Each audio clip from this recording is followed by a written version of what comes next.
Hello అండి, welcome to my channel. ముందుగా అందరికీ హ్యాపీ భోగి అండి. భోగి శుభాకాంక్షలు. ఎర్లీ మార్నింగ్ లేసేసి ఇలా ముగ్గులు అయితే పెట్టేసుకున్నాము.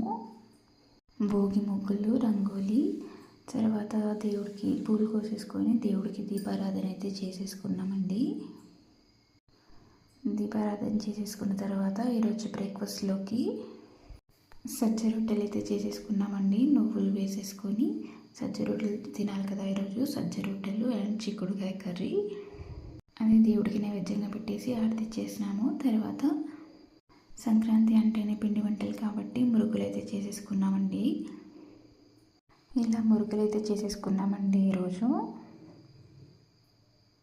ఈరోజు భోగి కాబట్టి పిల్లలకి భోగి పళ్ళు అయితే పోసేసుకున్నామండి. ఈవినింగ్ పళ్ళు అయితే పోసామండి. చూడండి, ఇలా ఇద్దరిని కూర్చోబెట్టేసి భోగి పళ్ళు అయితే పోసేసుకున్నాము. ఇక 11 ఇయర్స్ లోపు పిల్లలకు పోయాలి కాబట్టి ఇద్దరు పిల్లలకు పోస్తున్నామండి. భోగి పళ్ళు పోస్తే పిల్లలకి దిష్టి తగలకుండా ఉంటుందని పోస్తారండి. చూడండి, ఇక్కడ మంగళారతి కూడా ఇచ్చేసాము పిల్లలకి భోగి పళ్ళు పోసిన తర్వాత. థ్యాంక్ యూ ఫర్ వాచింగ్ అండి. Subscribe to my channel. See you in the next video.